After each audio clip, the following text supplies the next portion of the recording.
Hello everybody, welcome back to Spruverse, my scale model universe. People of Earth, a brand new build is on the bench.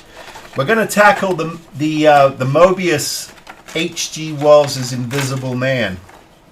Now, I know a bunch of you have this in your stash. So let's not roll the eyes. Let's go get it. Put me on pause. Go get it.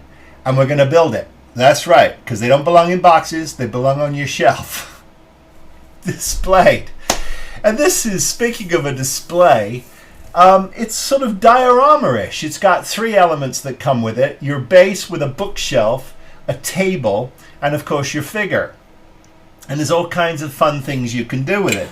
It's a nice kit. Now, this is what the box art looks like. You know that. And the instructions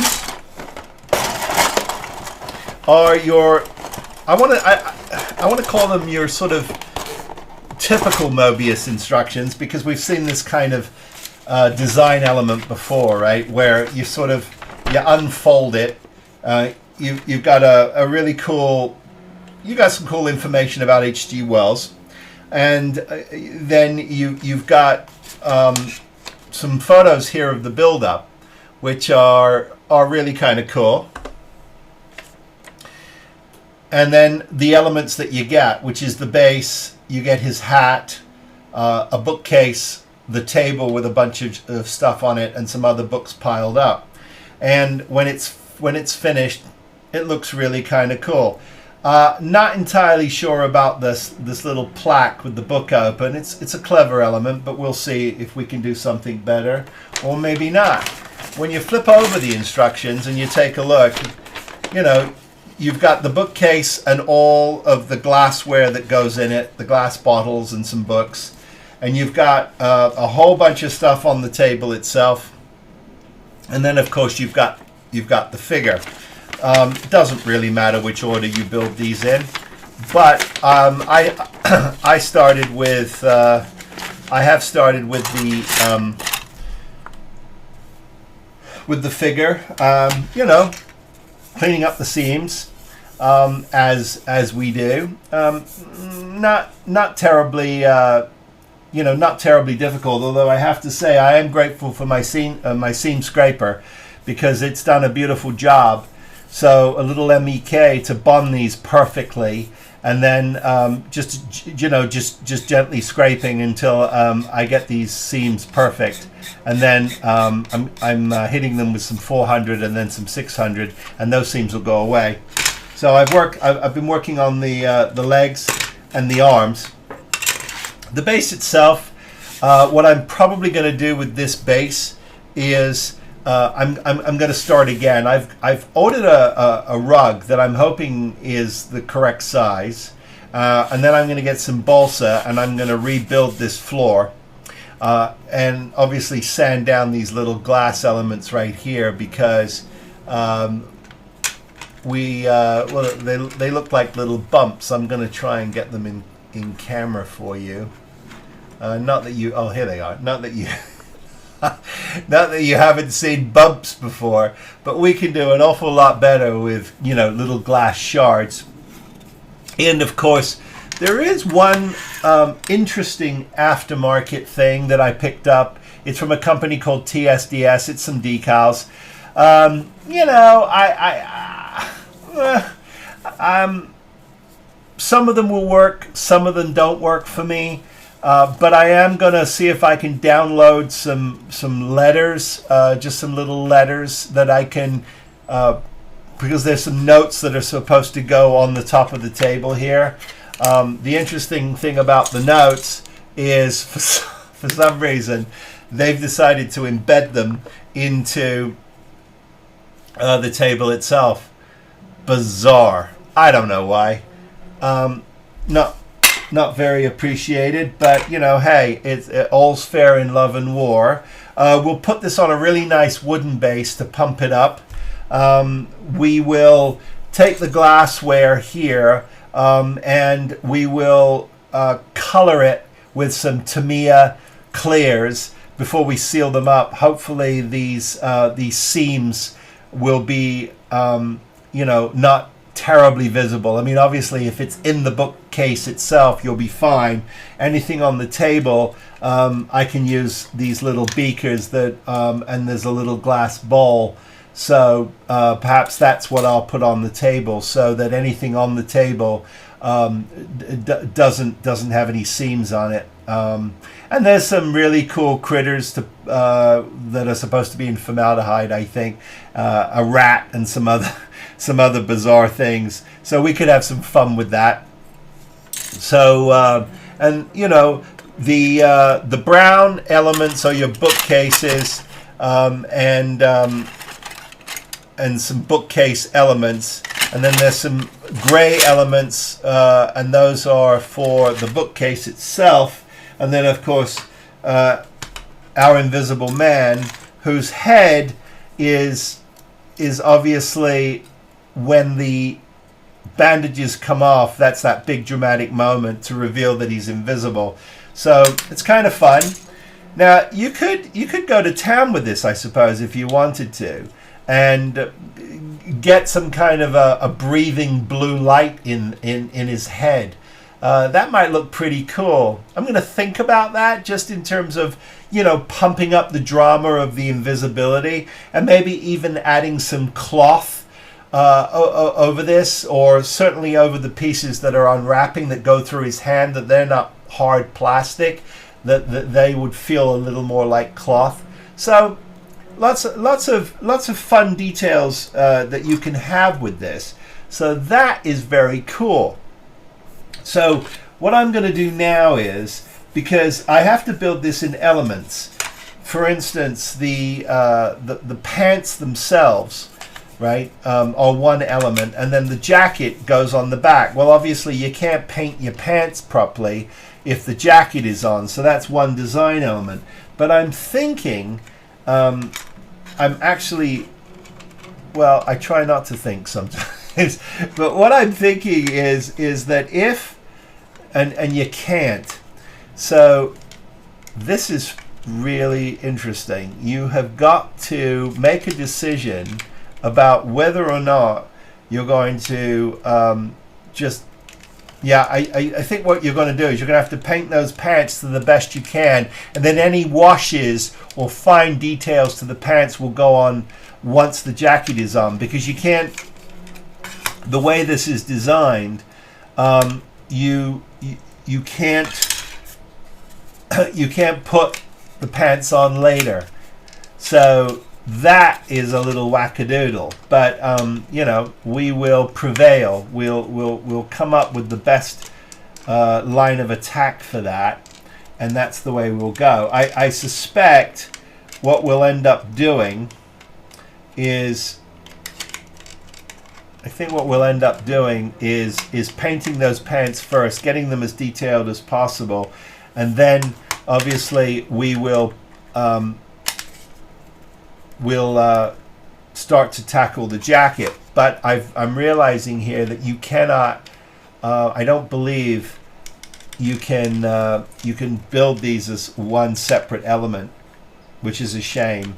You might be able to force it in one side, but I don't think it's worth it. We're going to have to build around it after it's painted, and then continue painting. That's the only thing. Everything else can be done as one giant element.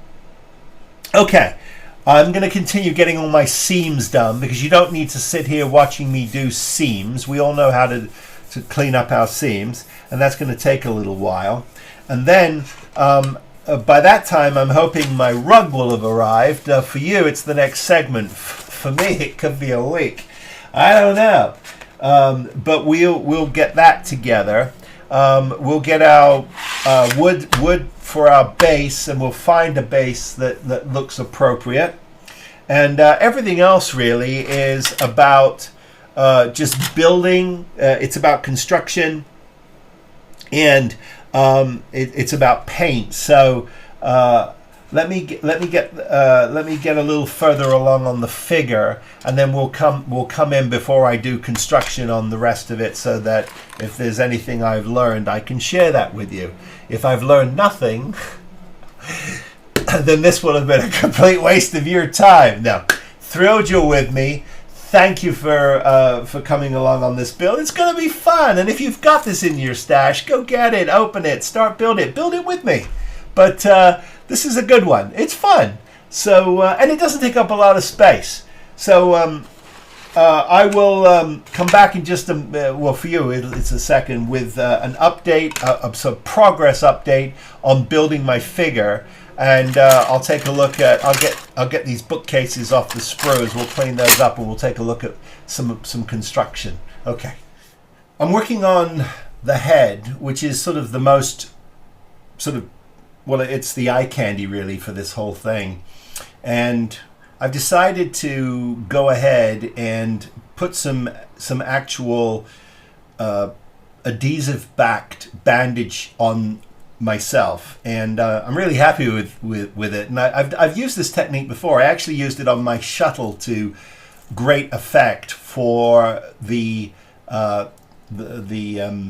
asbestos blankets, fire blankets, whatever you call them. I don't know why I brought it back. We leaped from Invisible Man to Space Shuttle, and I got stuck, but we're back. So let me get you in close here and take a look. And a couple of things. I've put 2 blue nano chip SMDs in here. I have pre-painted the interior black, and the blue light is just really going to accentuate this. Now what I'm going to do is, with a little bit of glue, just a little bit of glue right here. I'm going to some Elmer's glue, which I'm going to get in just a little bucket here with some water, and that's going to help me really sort of tighten and bond these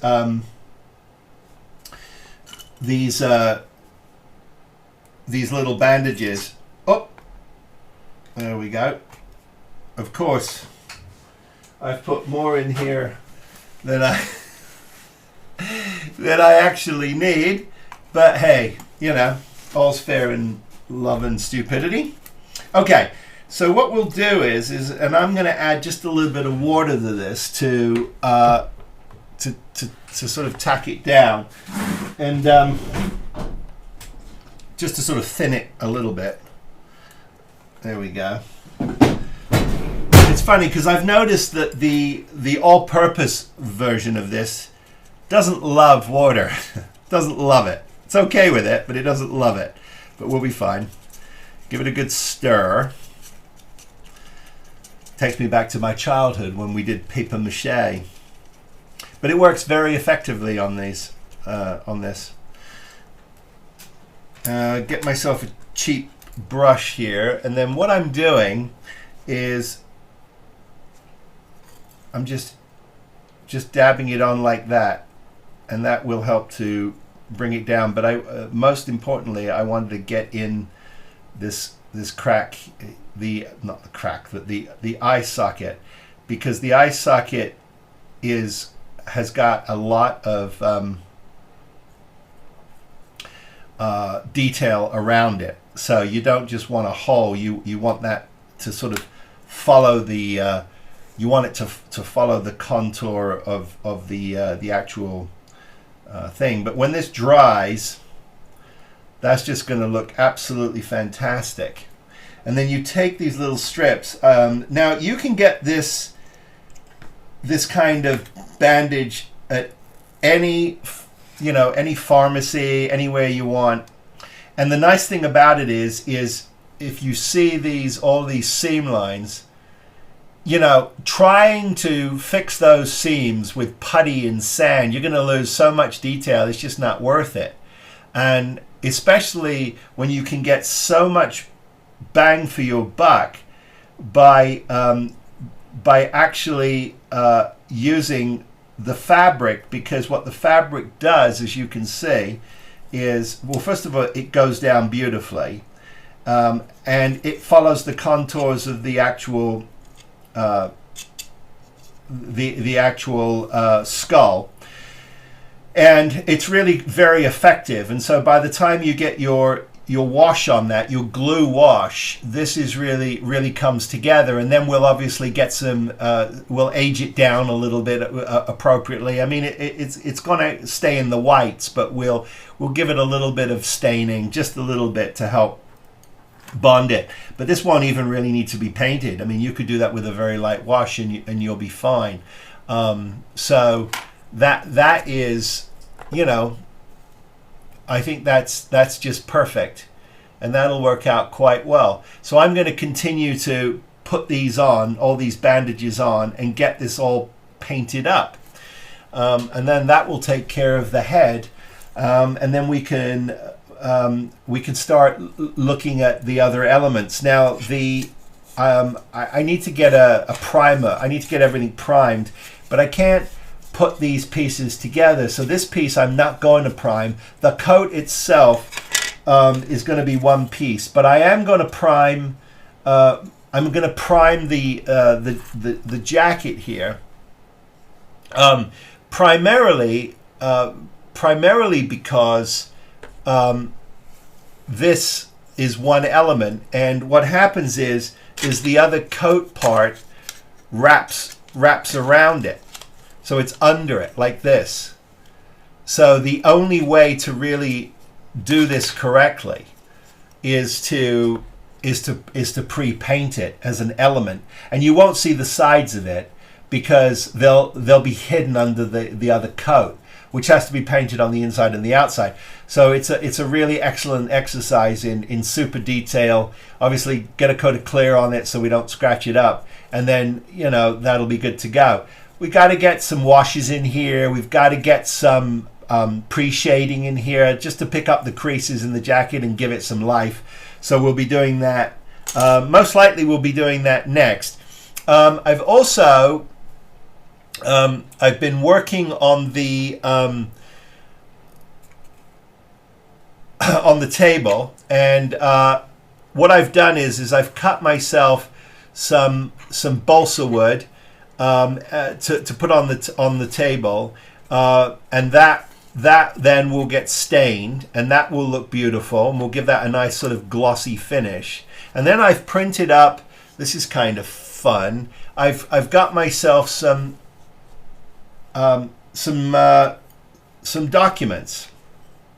These lovely little documents, and I just printed those on my computer, and they're gonna go on the table, because if you recall, what we have is this weird kind of this weird element here, where the documents are, for some bizarre reason, I don't know why, but for some bizarre reason, the newspaper is just, it's just pressed into the plastic, and that's really tacky. But I think you'll agree, when we put these papers on and we curl them up so they lift off the page a little bit, we get a really nice detail from this.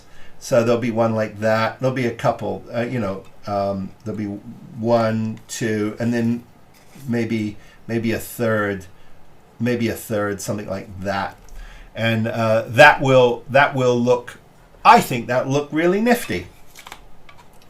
So there you go. So I've got lots to do. I've got to get my wood down, sanded, and then I think what we'll do is we'll paint wood grain on camera, because I think it's fun to show you how I do that. It's a fun technique that I learned, and maybe you'll enjoy it. Maybe you won't. Okay, so we are plowing on. Lots to do. Invisible Man head going well. Table going well. My rug hasn't arrived yet, so that will be in the next segment. But I'm sure it'll be 2 or 3 days, because they're saying, they want 2 weeks to ship this bloody thing. I think they have to make it or something. I don't know. Um, you know, I can imagine you go to these Etsy stores and you find something and you go, oh crap, they ordered one of those. I haven't made one of those in years and I don't have any in stock. Anyway, I'm whining. Okay, so lots of little details, but we're plowing on. And then when we get this, we'll go to the bookcase as well, and then we'll look at also putting Tamiya clear into the all of the little glass test tubes. We'll get those together in another segment. So plenty to do. Quick jump in because I get a lot of people asking me about the Sonic Saber. Now I was using the one from Frozen, but I don't know whether I was using it too much or what have you. But I started to run into a few issues with it. So I've moved on to another kind. This is the Wonder Cutter from Micromark, from micromark.com. I'm sure most of you know of it. Not cheap, but I love the fact that this has a lithium-ion battery that can be charged, so you're not tethered to a power cord, and it doesn't seem to overheat as often as the Sonic Saber. Now, if I told you to go get the Sonic Saber, I hope you're having good luck with it, and so I apologize if you think I'm trying to create some confusion or change my mind. I am. But I wanted to show you this because I'm going to be using, I am going to be using the plastic wrapping bandages, and I'm going to wrap them in the the bandage material that I'm using. But I needed to pull them off the sprues, which I've been doing, and I've got one left here, so I wanted to just demonstrate. The reason why it's important is, I mean, it cuts like butter. So any styrene that you have zero chance of tearing. Even with nippers, you can still tear the tree. And I know there's tricks. So you don't cut at the line. You know, you cut a little bit off, and then you nip away at it with a knife and all this. I've still had trouble. I've still gouged these parts, but with my Wonder Cutter, and I'm not paid to say this, I just, when I find a product I really fall in love with, I like to share. But you get none of that. You get zero marks at all on your plastic. It's absolutely fantastic. So what I'm going to do is get you close here and demonstrate. So we're going to cut off this piece here. Now, I know this sounds ridiculous, but you can see already at the side here, there's a stress mark. And you do run the risk of nipping at it. Now, granted, we're going to be covering this with bandage, so it's kind of pointless, but it is fun to show you how much fun it is to remove something. So I've turned on the blade, and just carefully, I just touch. No pressure, done. No pressure at all, and it's off. And now, what I did is I deliberately left a little bit of a nib here, because then you can just take you can take your sanding stick, and you can just sand away at this, just very gently, and there you go. No trouble at all, and that is off. And if you still have a little bit of a fleck on that you don't like, you just hit that with a little bit of your Tamiya extra thin or thin, and that will just take care of that, no problems. So there you go. And I just wanted to share, a bonding moment. Noise.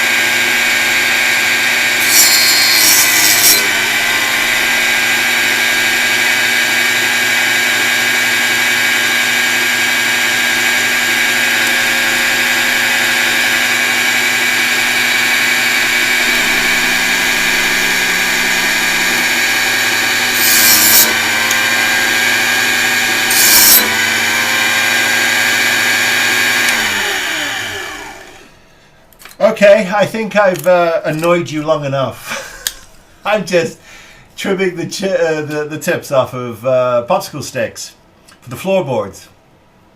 And so I'm going to be making my own floorboards because I don't want to be held hostage by that proscenium. So I've just, what I've done is I've just found myself a little pine plaque here. And it's, yeah,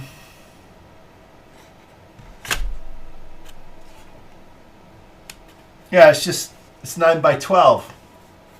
Basic size you can get on Amazon. I get them in packs because I use them for all kinds of different, display stands. But I was looking at this, and I was looking at the piece that comes with the kit, and I'm thinking to myself, self, this is, okay, it's a little dramatic because it's all cut out like that, and I think that's interesting, but I think we can do better. We've got a new rug on the way, and it's a little 4-inch doll's house rug.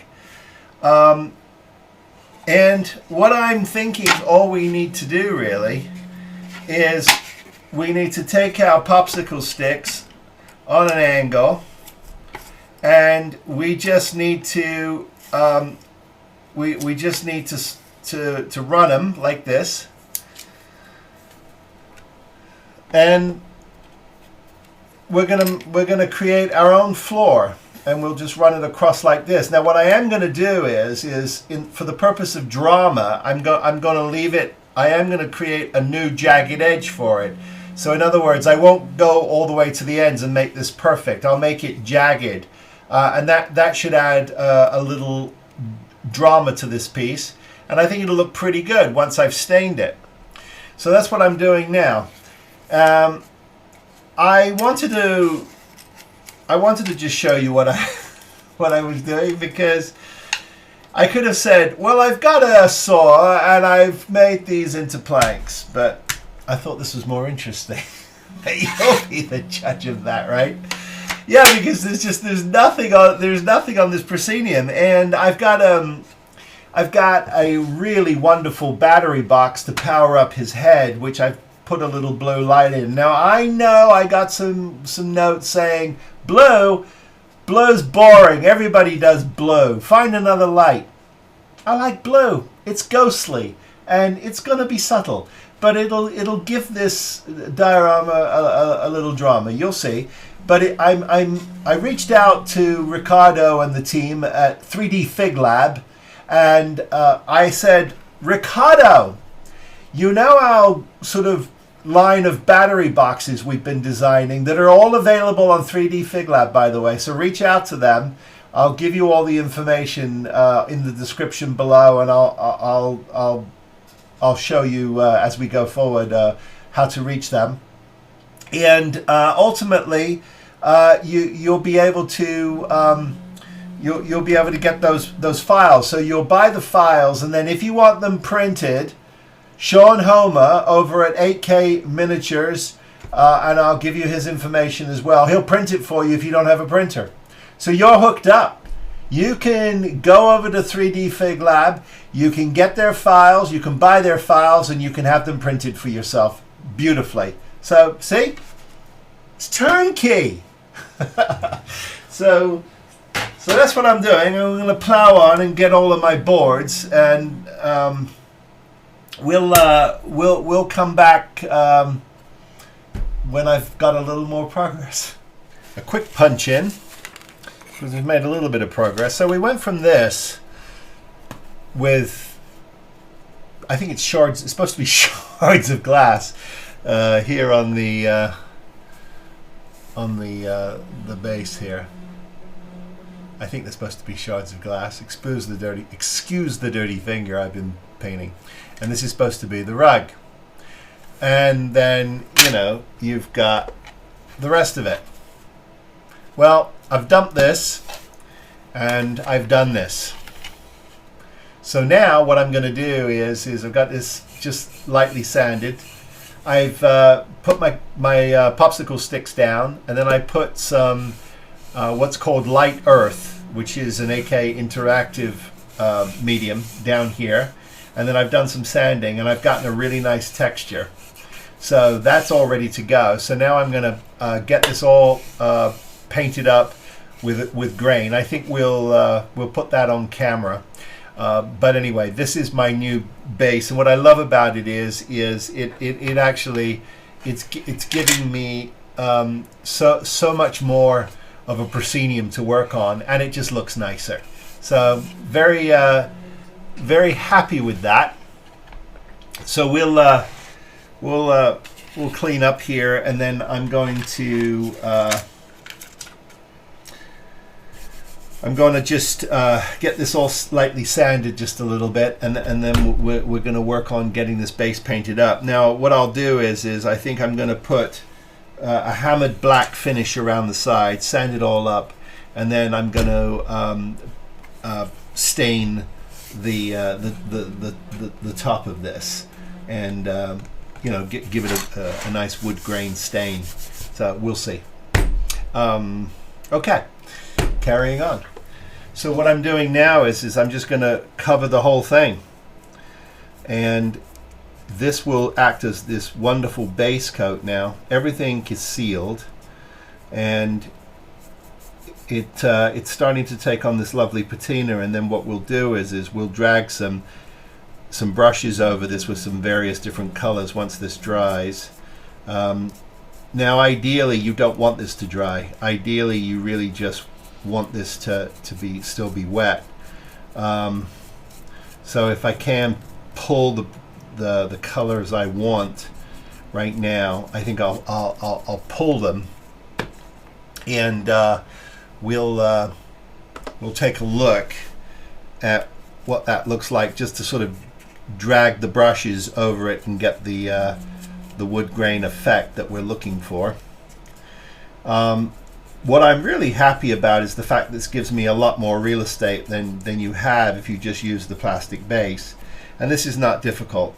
Anybody can do this. This just takes a little bit of time and patience, but you know, it's going to make a world of difference, because I think you'll see once this is all set up is that we'll just get a better result. We'll just get, what we'll get is and we've got more real estate, right? So it's going to be a lot easier for us to put more stuff on here. And I've got my battery box that is going to be in the shape of an old chest. That's printing right now. I should be able to show you that in the next segment. And we've got right here, we've got our head that is going to get a little bit of black under the eyes and mouth, and just a little bit. I've got to be careful how much of that I put on, but what that will do is that it will create some nice shadows. And so that'll be the next thing we do. Just making sure I've got good coverage here, that I haven't forgotten anything. This is going into the pores of this wood, and it'll seal it, and so that's a good thing. And it's drying too at various different tonalities too, which is also a good thing, because that's what you want. Okay, so what I'm going to do now is I'm going to pull the different colors that I want to do the graining with, and we'll get this grained up, and that should be good to go. And then we can put a nice gloss finish on this, or a satin on this, depending on whatever you want this wood floor to look like.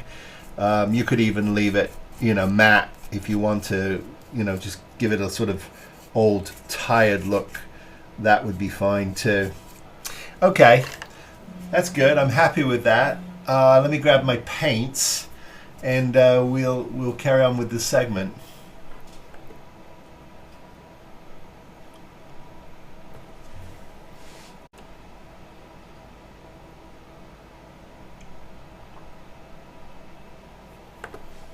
Okay, so we've got our other colors here, and we're just kind of just dragging them around. Now there's no there's no rules to this, except I like to use these very cheap brushes. These are called fan brushes for a reason. And what they're going to do is they're going to leave lines. Now, in no apparent order or anything like that, but they're going to just create lines. And what you're trying to do here is just create wood pattern.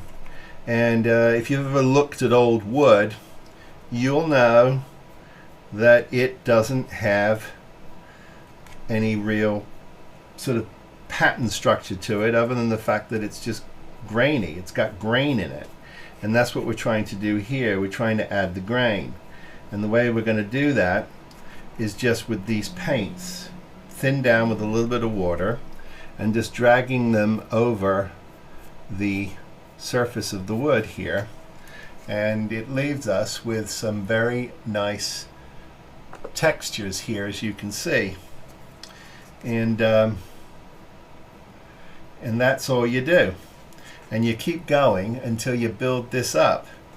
And we're going to keep going here because I wanted you to see the technique. For those of you who haven't done this before, give it a try. It's very easy. These craft brushes that I'm using, I get them on Amazon. I get a whole bucket load of them for like $8. And the nice thing about them is you can either wash them out if you choose. Obviously, if you're using water, you can certainly do that. Or if you make such a mess of it and you can't be bothered, you just throw them away. Now, for some of you, that's going to sound outrageous because it's wasting money, but you know, I think it's not about trying to waste money. It's about time and effort, and whether or not you can salvage the brushes. If you can salvage them, then I salvage them. If you can't salvage them, then you move on. Okay. Very happy with that. That's going very well. So I'm going to just keep going, and what I'm going to do now is I'm going to start adding different colors. These are all just these are just craft paints, 60, 70 cents. You can find them at Michael's. Sometimes they're just giving them away. But you just keep layering these lines and changing the colors, and that's going to give you your wood finish. So what we'll do is we'll take a look at the wood finish in the next beat. Back on his head, I want to accentuate the sort of the idea that when these bandages come off, there's nothing there.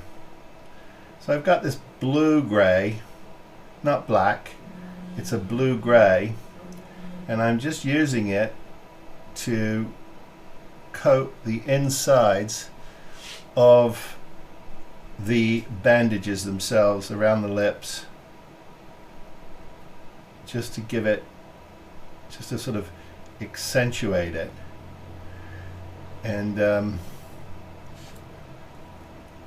you'll see, you're going to see the difference. And then what I'm going to do is when this all dries, I'm going to go through it one more time with my white, just to make sure I touch up any areas here that I've missed. But this is going to be quite effective in creating this idea that there's nothing in there. The only way you can tell time has passed is because I have changed my shirt. And trust me, after yesterday's 12-hour day, I needed a clean shirt. I needed a clean shirt. Yeah, look, Lou. Very proud. Okay. You see, most people are subtle about it and don't mention it, and people go, "Oh, look at the shirt he's wearing." Subtle's not my middle name. I'm sorry. The goggles. So there's a set of goggles he's holding in his hand, and this is how they come from the manufacturer. Let me get you in close here. Where are we? Here. This is how they come. It's 2 pieces. And what I'm going to do now is I'm going to improve on this a little bit. I'm going to glue these together, let them dry. Or actually, I don't even have to do that. What I'm going to do is get my trusted Sonic knife out and cut these out, and then I'm going to create some clear lenses for them, and then we'll tint those. We'll stain those red, and I think that'll add a lot of drama to this. So that's what I'm going to do right now, and then I'll. I hate saying I'm going to show you the result, but if I sit here with my saw and start trimming away at this, 20 minutes would have gone by, and I'll just get yelled at for having a video that's too long. See, all those videos you watch where everything is just done quickly, that's not quickly. It's a series of tremendous amount of cuts. Why am I bitching to you about that? I'll be back in a second.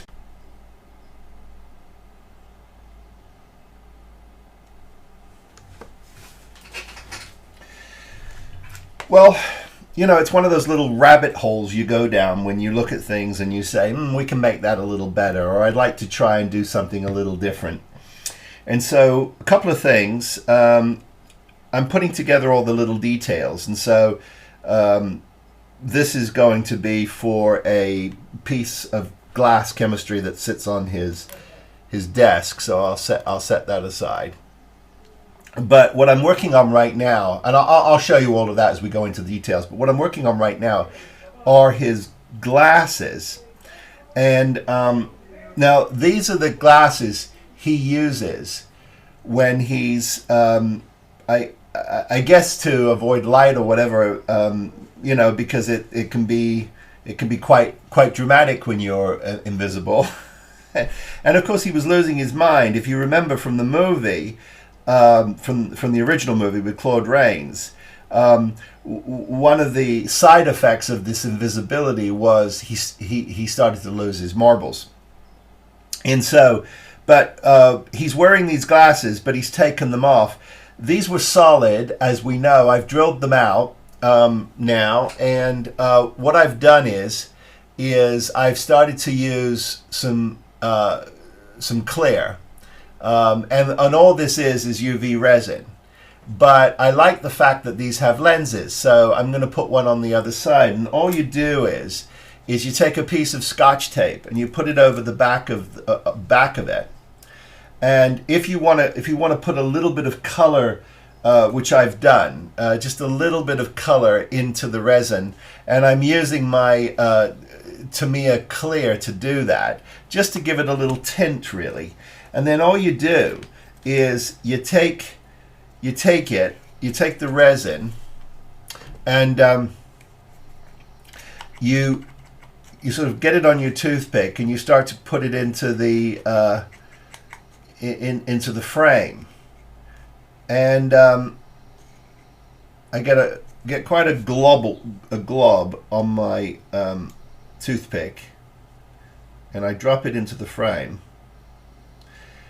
And with the Quick Cure, you can actually, and I use the Solaris. This is what I'm using. And with the Quick Cure, you just simply you just drop it in like that. Now, this is not cheap, but I assure you it's a wonderful way to do lenses. So we just clean that up a little bit like that, and then I'm going to hit it with I'm just going to hit it with a little bit of the UV. I'm sort of covering you up a little bit here so you don't get to stare in the to stare down the lens of a UV light. But anyway, that's curing, and I give it a few seconds. But once it's gone off, and it's probably gone off, what I can do now is I can remove the Scotch tape like that, and you're left with a wonderful pair of glasses. Now all I need to do now is just clean these up. Now I may put a little more red tint on these, just to sort of whap them, and then I'm going to paint these, and I'll paint those by hand. But that looks a hell of a lot better than putting well, it's a little decal really that comes on that aftermarket sheet. You don't get anything with this kit, by the way. There are no decals. Curiously, there weren't even anything for the books or anything. That's all up to you. And so, you know, if you want to do these things, I think it does make a difference, because it is something you'll notice. It's out there, and it's in his hand, and you know, it's part of his dramatic pose. So I'm glad I did that. I'm going to clean that up, and I'm going to move on to some of the other details. Like I said, I've got this little stand for his glass tube. Now, some of this clear acrylic that comes with the kit here, in this. Well, it's in this little. I've got it in this way. It's all clear acrylic. Some of them are little beakers like this that will be empty, and I'll probably put them on a shelf. I can even put some sand or some ballast or something in some of them, just to weigh them down and give them a different look. But then some of the other pieces, some of the other bottles or jars, you can actually try to get some sand into, and I'll show you. I'll show you how I'm going to do that. I'm going to put some liquid in some of them, but like this goes together, like that. So what you're going to do, obviously, is you're going to fill one side of it up as far as you can, and then glue the two halves together. And when you topple it over, you'll have some sand in the bottom of your beaker. So I need to go ahead and do all of that, create a little factory of things that I want to be beakers, you know, with stuff in them. And then there's this little piece here that comes with this tank, and I'll show you that piece here. It's just like a little tank that goes on the shelf, and it has what appears to be worms or something in the bottom of it. So I'll detail that out and dry brush it, and then I think there's some kind of an animal that's in here that's trying to get out. 'Cause I've got a bunch of those tiny little clear parts. How much of it I'll use, I don't know. But I've got that to deal with. There is this piece that comes, with the kit, which is supposed to be a piece of paper that's dangling off the edge, and then there's some stuff on it. But I have got plenty of paper. I've got 2 or 3. Well, I'll show you. I've got 2 or 3 pieces. We talked about this earlier. I've got these wonderful pieces that I picked up online, which are letters. So they're wonderful, and I've got quite a few of them. I've got enough to put on the table, and then I've got a couple that can substitute for the back. Even one will substitute for the back, really. So I did well there, and I'm happy with that, because I think that'll be quite dramatic. Okay, so chipping away at everything, I'm gonna continue here, just to sort of move around, because I want to get some things out of the way, and then I'm going to concentrate on some of the details, and then I'm going to go to town on his pants. Now, I'm trying these new colors that I've not used before. This is from Army Painter. Now, I use Army Painters. I like their washes. I've used those before. You've seen me using those before. But this is something that's called Speed Paint. And it comes in all these wonderful colors. It's airbrush ready. It has a lovely, like a ball bearing in it. The viscosity on it is pretty good. And it'll go into the airbrush. So I'm going to try that. We'll try that on camera so that you can take a look at speed paint. You may be using it. If you are, drop me a line or a comment. You know how to get a hold of me. I'm spruverse@gmail.com, or you can just leave a comment. You can also hit me up on Instagram too. You know, a lot of people do, and I'm on Facebook as well.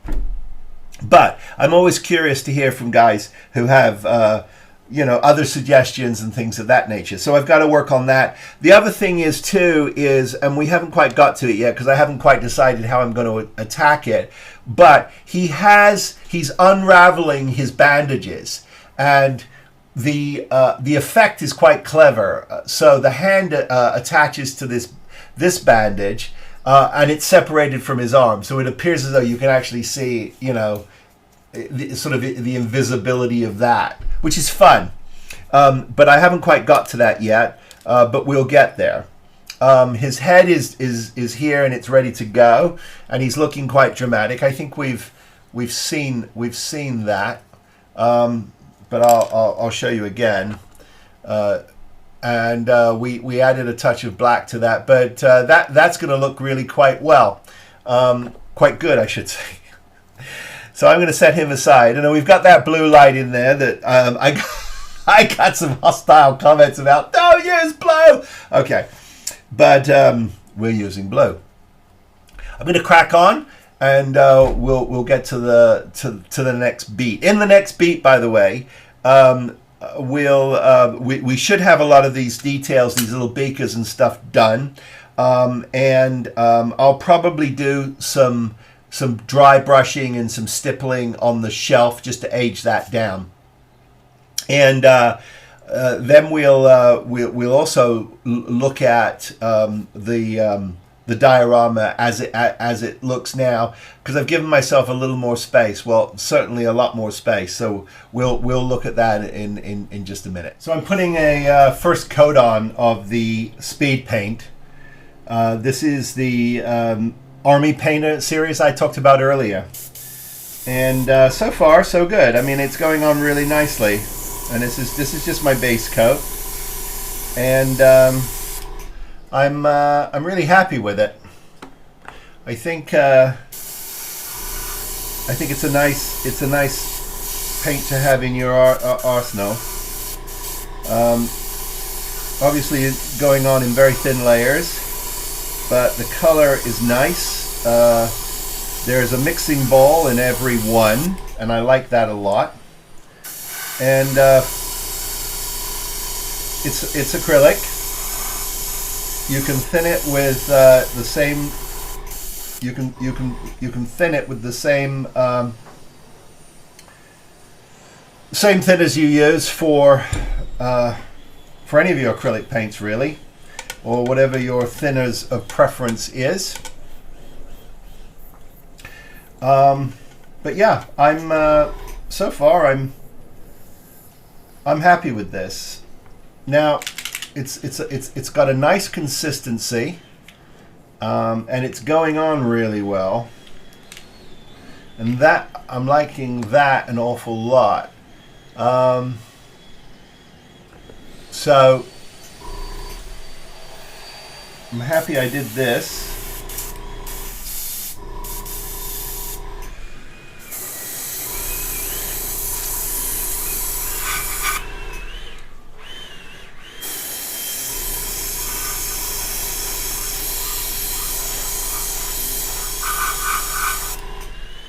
Now for a base coat, I give this a big thumbs up.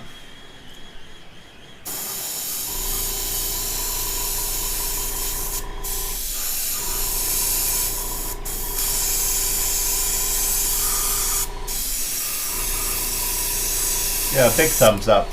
Really happy with that. That's going on nicely. Okay, so I'm going to continue to get a base coat on this, but I wanted you to see it going on because it's a new paint that I have not used before. I maybe you have, but I haven't. Very impressed. And it comes in a starter pack too with a lot of interesting colors. Like I said, I love their washes. Mostly designed for gaming miniatures, really. But for us, it depends on your application, and obviously all paints are your own preference. People have luck with some, and they think others suck, and some brush well and some don't. I like to try different types of things just to share with you what my experience is, and I always like to hear from you and hear what yours is. Okay, I'm going to plow on.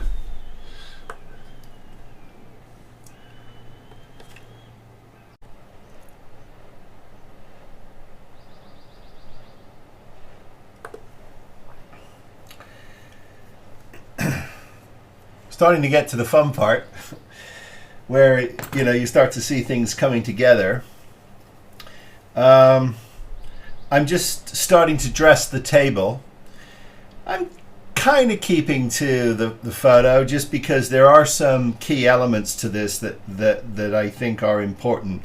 There's a little bit of a story going on. I mean, you can change this and do whatever you want, the truth is, but he's starting to lose his mind, and he's probably drinking more of the potion, and he's not able to come back from it, and this is that sort of chaotic moment.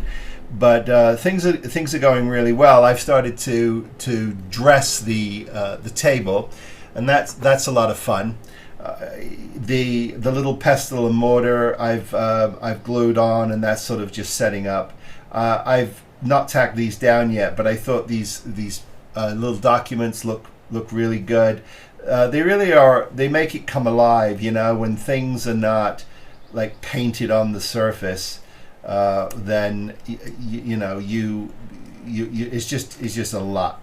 It's just a lot cleaner, and so that's sort of fun to have all these elements starting to come together, and I love that.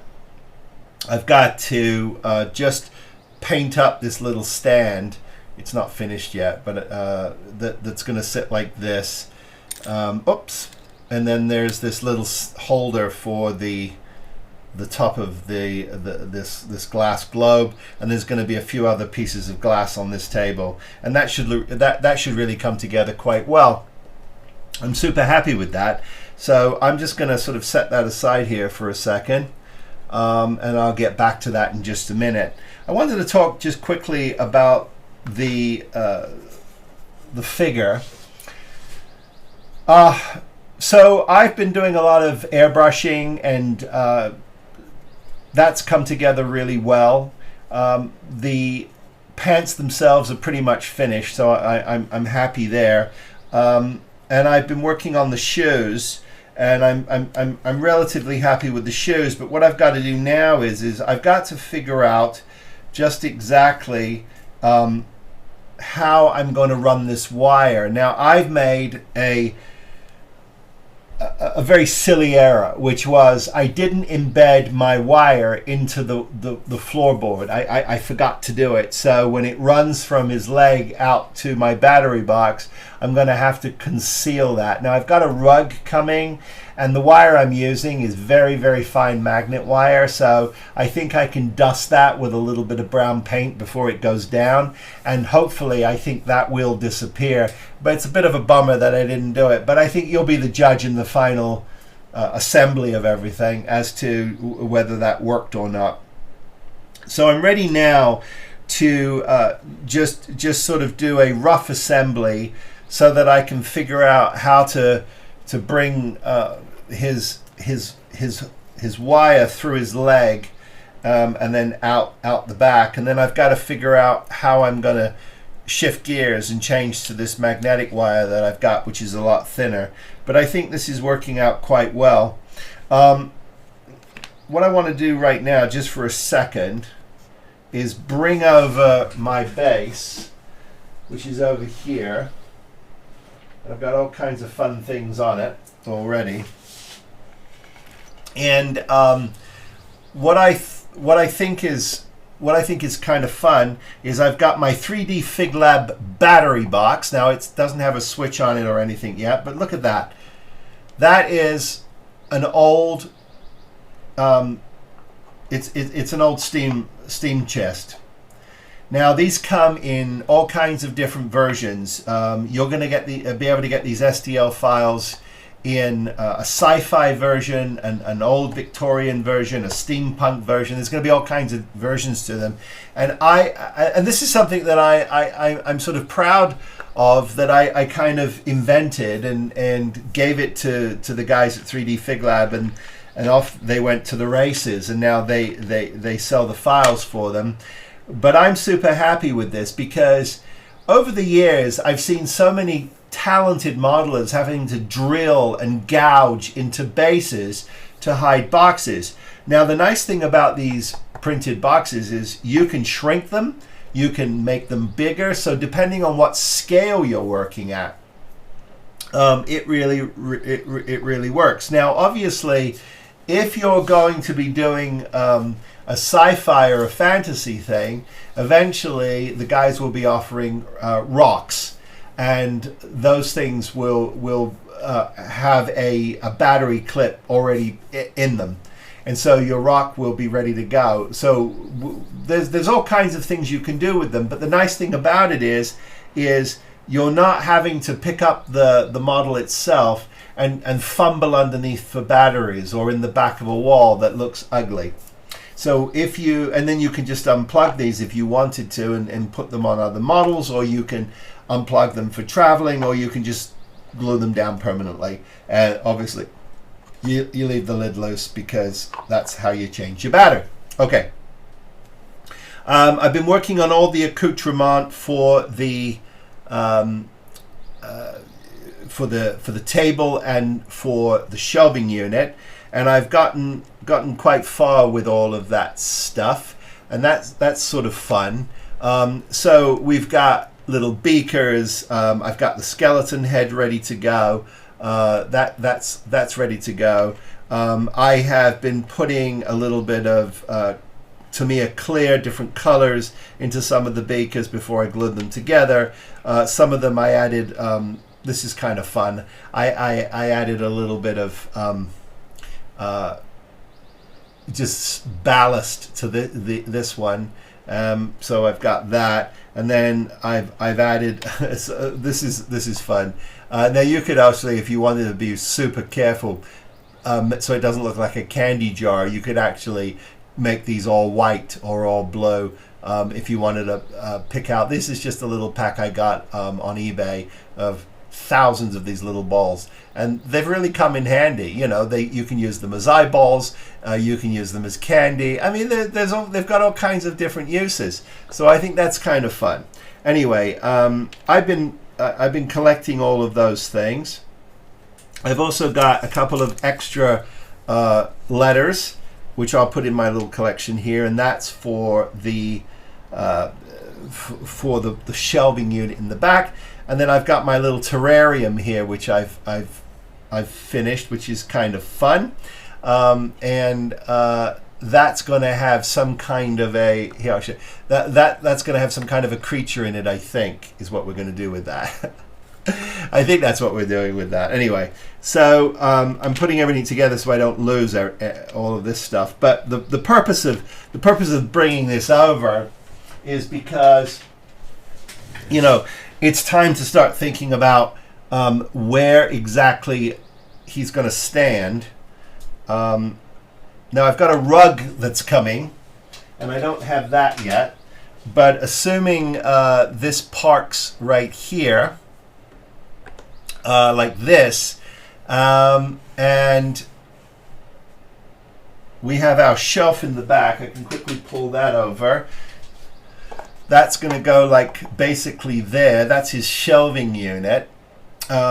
Here's the battery box, which also adds a wonderful dimension and really balances out this piece and allows you to move your objects around. And then of course our invisible man is going to be about there, just about there. So now I can start to see where my wire is going to go. Is it going to go in his stage left foot, or is it going to be in his stage right foot? I think I'm probably going to run it out of his stage right foot. which will be this foot here. It'll be that foot, this foot here, not this foot, this foot. And I think that's it. But anyway, this is really starting to come together, and hopefully you'll agree that this is a lot more interesting than this. Now, I'm not knocking this. There's nothing wrong with this, and there might be a bunch of you looking at me going, "Hey, I put mine on this. You can go and stuff it." And I apologize. I'm not denigrating. I'm just saying, hey, you know, it's fun to kind of think about how you can upgrade these kinds of kits, because they're a lot of fun to build, I have to tell you. Even the older ones that don't have a lot of great detail, this is one of those that you don't really care about, because the detail is really in what you can bring to the kit. But I'm happy we've gone down this road, and I think this is going to be a great addition to my collection. And of course, it's small enough that it fits on my model shelf, so I'm good to go. Don't need any permission from Mrs. Spruverse to bring this into the house. I'm a happy camper. I do have a couple of technical things I'm still working on, and one of those is the effect of his hand being detached from his wrist. That's the reason why there's a heavy piece of plastic that connects to the let me see if I can get this in let me get over here. You can hear my dog Penny Rose in the background. She's out, you know, her job is to guard the premises, and that's what you're hearing. But anyway, it's a solid piece. Now, I do have, interestingly enough, that was weird. I do have some foil that I pulled from old wine bottles right here. And I'm thinking that might be heavy enough, but it won't be heavy enough to hold up his hand. That would collapse under the weight, because the gag here is that the heaviness of the plastic is actually what's holding his hand up, and creating the illusion of this sort of floating hand that's severed from the body. So I'm still working on that effect, but everything else is coming together really well. So I wanted to give you this update. What I'm going to do now is I'm going to continue to finish the table off, get everything glued down, and then that just gets set wherever I want it. There's no reason why I can't finish that, and then I'm done with it. And then I can go back to the bookcase, and I can also start to, I can get the holes drilled for his foot, and I can get that wire in as soon as I'm ready to assemble. The only drag I've got now, of course, is, if you recall, that jacket's in 3 pieces. So I've still got a seam to work on. So that's going to be a little funky, because you have to physically put this model together to work on that seam. Not looking forward to that, but we'll do the best we can, and we'll see what we can get away with. We're getting dangerously close to the end here. I'm really, really excited about how this is coming together. I know I didn't spend a lot of time on showing you my painting techniques, but you know, a lot of airbrushing, dry brushing, different colors. Remember, you know, one of the most important things I learned when I studied oil painting was that nature, life, is not one color. It's many, many colors. And so even if something is just a basic blue or a basic green or a basic red, it's got shadow in it, and it's got different colors of variations of those colors in it. So think about that when you're painting. You'll have a lot more fun with it, and I think you'll realize, as long as you stay in the right tonality, I think you'll add some fun dimension to your model. Okay, we'll come back when I think I'm ready for final assembly, and we'll do some final assembly. Oh, I am working on the books. I'm going to paint the books and put some decals on them. Maybe we'll take a quick look at that.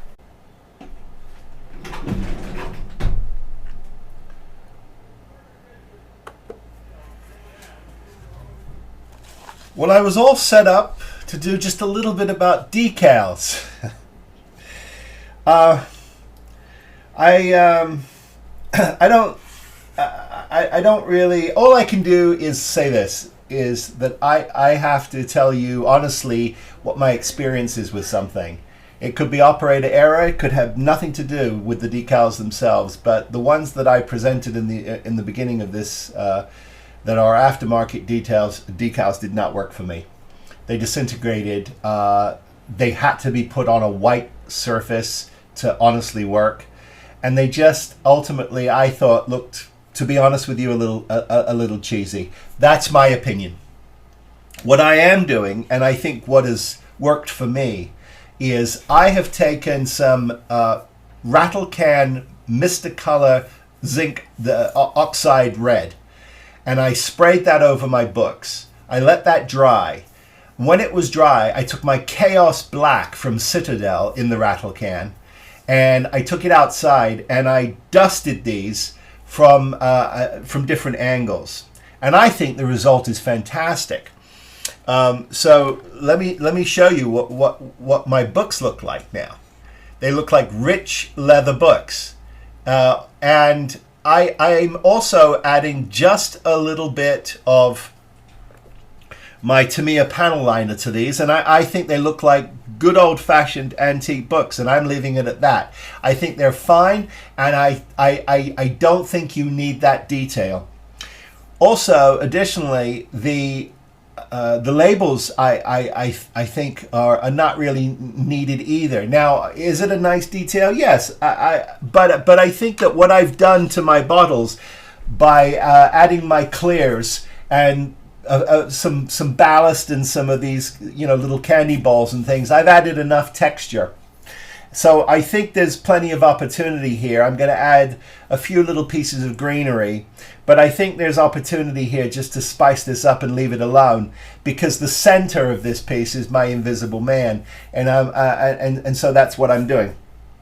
So anyway, I just wanted to sort of dive in and share that with you. So I'm panel lining my books, and it's doing a really nice job, and I'm super happy with what I'm doing. And all I'm doing is I'm just sort of picking up the contours and just touching this in, and then as I'm rubbing this off right away, I'm creating a little bit of aging, just touching the corners just to create a little depth, and then I'm just taking that right off with my Q-tip, and it's doing its job. It's doing an absolute fantastic job, and I'm getting some really nice results from this. So I'm happy with that, and that's what I'm sticking with. And so you'll see at the end, and you'll be the judge of it. But I just wanted to jump in and tell you what I was doing, because I thought that was important. I've been having a lot of fun with my skull. Here's my skull, and he's going to be sitting on the shelf. And he's looking pretty good, and I've had a lot of fun with him, getting him all aged down, and I'm going to give him a little bit of panel liner as well.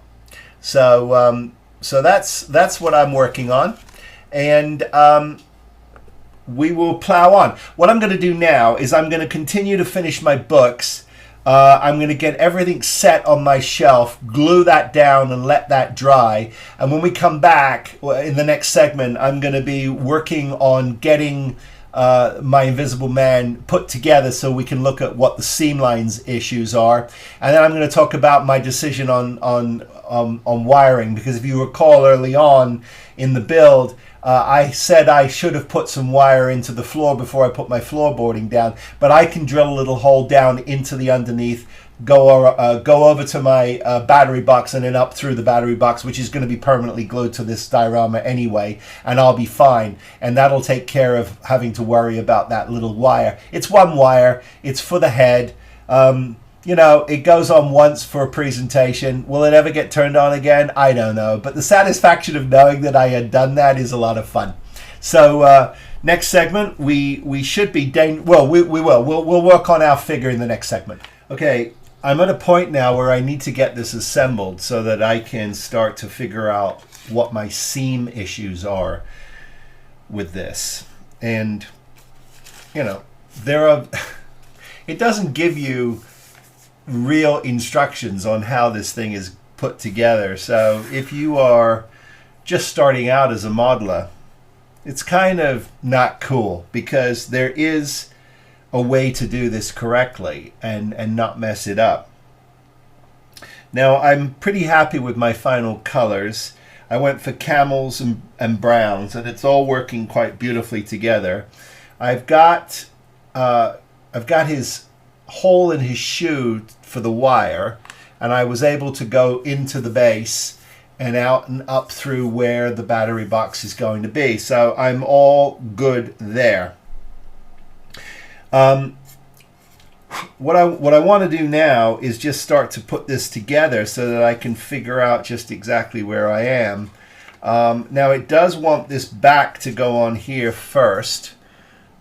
So that's what it's asking for. It's asking for this to go on the back. But what you have to be careful of is location, because the locator pins on this are fine, but I'm going to have a lot of seam work to do. And if you try to glue the back on before you've located just exactly how the back goes on, you're going to be in trouble. So it looks to me like the smartest thing to do here is just to drop this into place and get this correct. But when you do that, you can't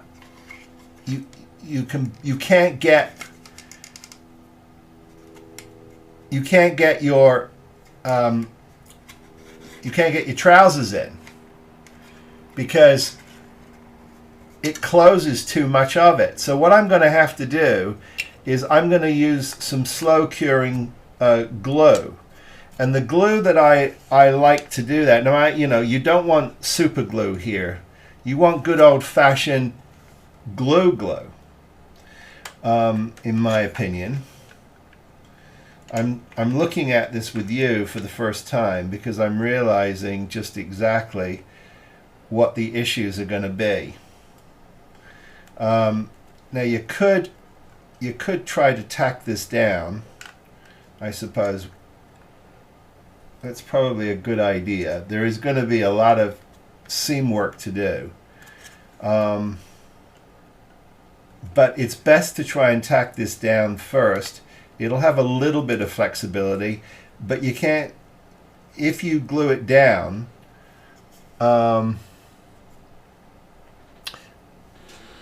if you glue this down, you can't get your trousers, you can't get the trousers in there without this piece flexing upwards.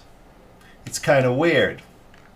So I'm going to use a little bit of the classic glues, and then I think what I'm going to do is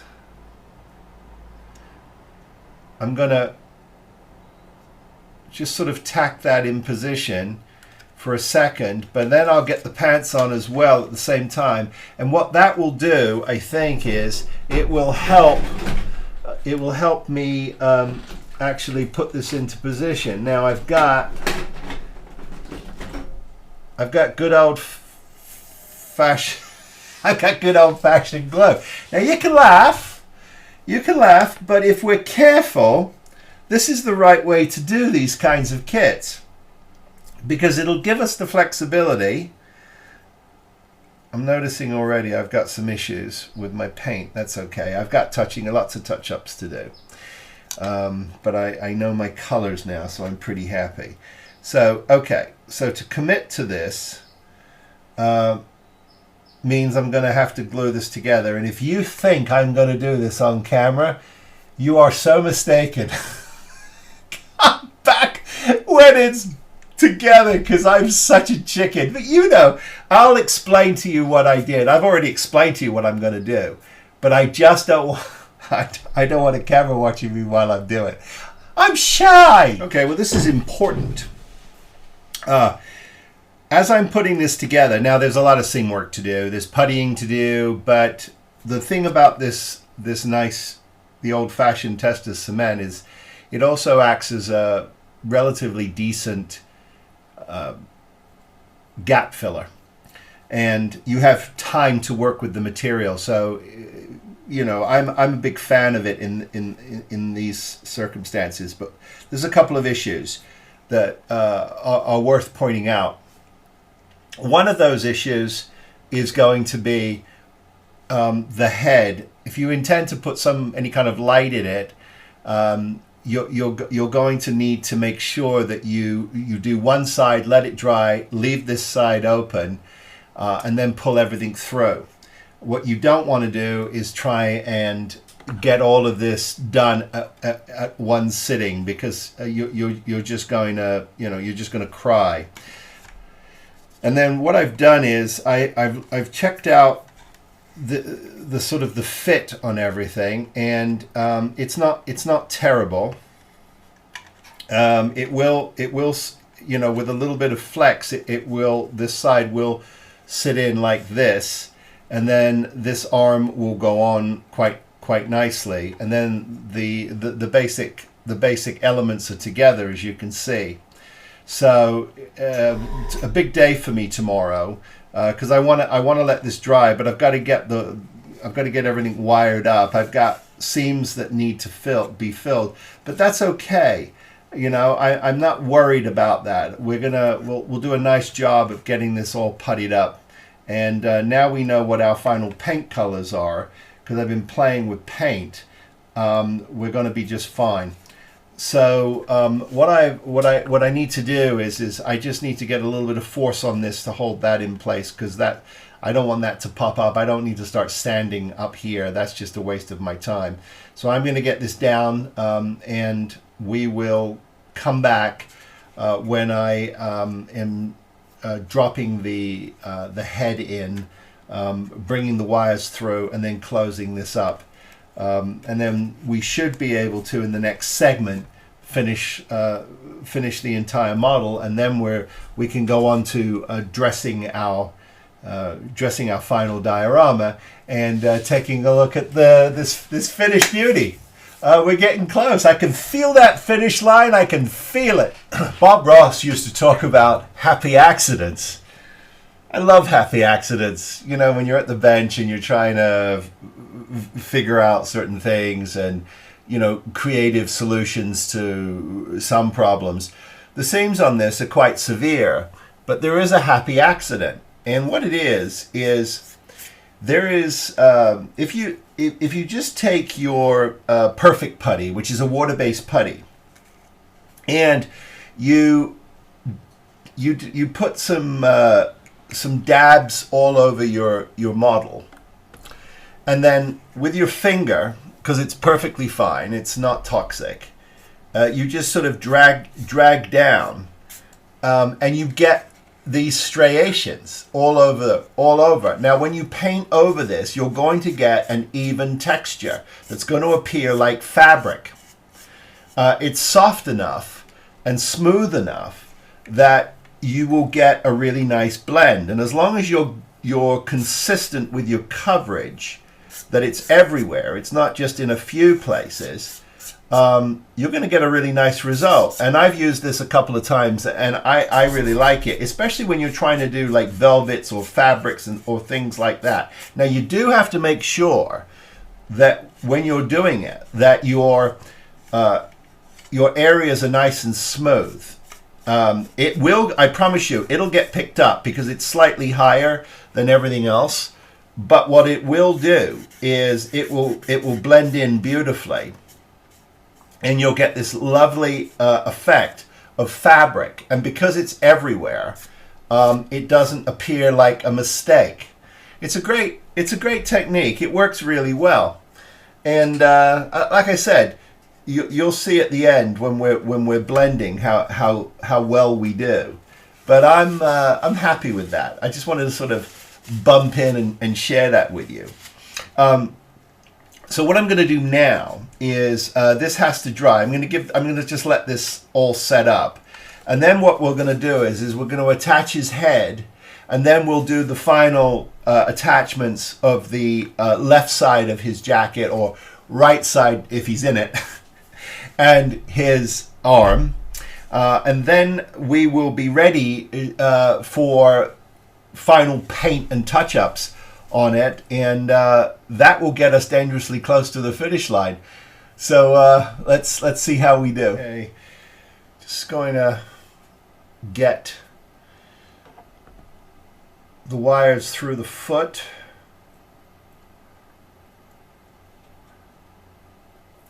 And now the head is on. I should be able to, there we go, they're through.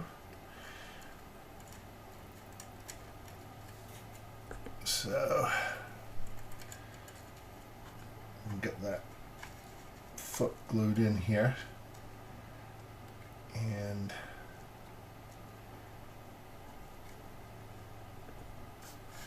okay, so we've got just stand him up for a second and just make sure that I've got it in the correct position, and I think I do. So what we'll do is, since you won't see the bottom of this foot, I can just make sure that I've got it flush. I do. That's the correct position. And I can put just a little bit of glue down the side here. I've got. Just sort of tack that in.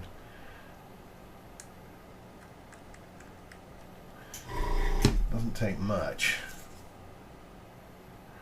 And there, that foot's not going anywhere. Now he's up. So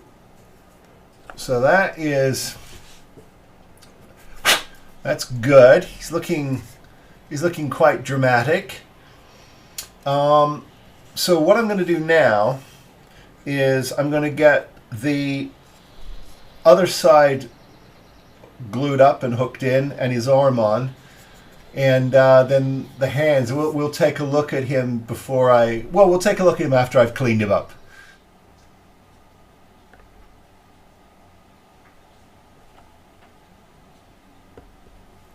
What I'm going to do is I'm going to epoxy him in place, and then I'm going to put the final piece on, which is the floating hand with the invisible wrist. It's the last piece that has to go on this.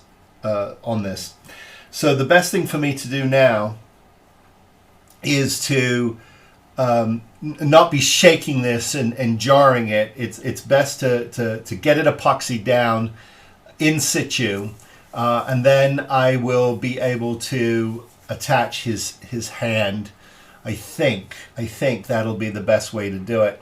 And then once I'm happy with that, I'll adjust where I want his goggles to live. And sometimes, if you have an opportunity to go back and watch these movies, this was the original starring Claude Rains, and it had a very interesting,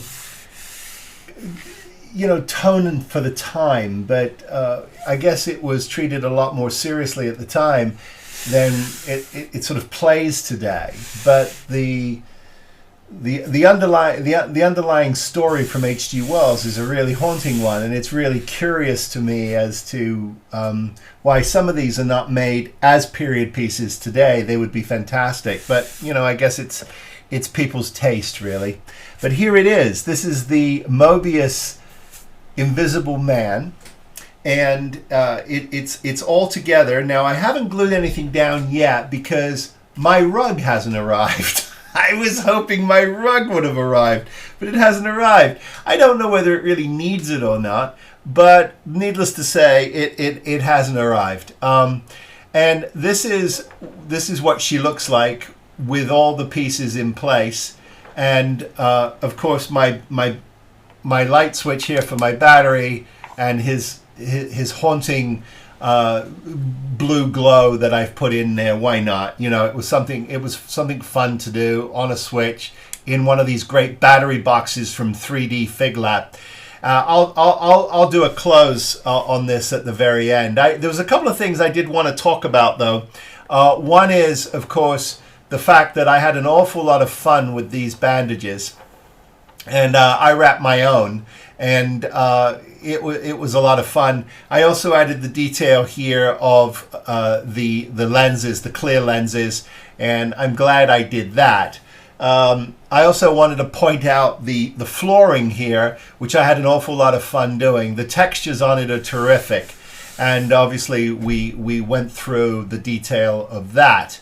And, you know, everything is in its place, and I think that hopefully you'll agree that this is a much richer tableau to put it on than the piece of plastic that came with it. I'm not knocking it, and if any of you have built it on that piece, I'm sure it was well worth it. Anyway, I'm going to do, let's do some quick beauty shots of this. We'll come back and we'll have some closing thoughts. One of the fun things is when you have a subject like this that you can augment and add to and do a little bit of scratch building, it's fantastic. I want to sort of remind everybody about the 3dfiglab.com. Reach out to Ricardo and the team, please, for whatever you are looking for in terms of 3D models. I'm going to do a brief video about the sort of the history of my relationships with a couple of these guys, and how we've turned buying files into also being able to buy kits, and that's terribly exciting. These battery boxes that I came up with, and I sort of talked to Ricardo about it. The design team over there, they came up with Robert and the incredible artist. So these boxes now, these battery boxes, they're available. They're going to be available in a group, so that you can have a Victorian one, a sci-fi one. You can have a steampunk one. All kinds of different battery boxes that can be. If you're going to print them, you can print them larger or smaller depending on what you want. You can get sound files hidden in them. The nice thing about it is you're not drilling anything and going under your base and having to futz with it. It's all right in your diorama, and it's clean and it's simple and it becomes part of the world, and that's why I love them so much. So thank you guys for taking my design, and I can see they're being used. Luz just put one in his Maria build, and they work. They're fun and they work. So go ahead and check those out. Let's look at some beauty pictures here. This one is haunting, by the way. I was so lucky to get it. I don't know how I got it, but I got it. Look at this. Tell me that is not awesome. I mean, come on. I'm just absolutely tickled pink that I was able to grab this. So, it really captures the moment, and it's haunting. It's absolutely haunting. So I'm thrilled I was able to get this. It's a beautiful kit. It's very rare you get a kit that comes with an awful lot of the details, the table, the bookshelf, the beakers. I added my own books and notes and with real paper. My rug sadly didn't arrive yet, but I'm not missing it in this piece. The battery box, as you can see, it disappears in the back. It's beautiful. I love the simplicity of it and the cleanliness of it. And of course, I added my blue light. Now, some of you are going to roll your eyes and say, "No, I don't like that," and that's fine. If you don't like it, that's okay. It was my touch, and I was happy to do it. Okay, so there it is, the Invisible Man from Mobius. Thank you for joining me on this build, and don't forget to like and subscribe. You can follow my In the Weeds post on Instagram and drop me a line. I'm spruverse@gmail.com. I always love to hear from you, all of your thoughts. So, as always, please, I wish all of you be safe, be well, build something. Come on, let's build something. And I'll see you next time. Take care, everybody. Be well.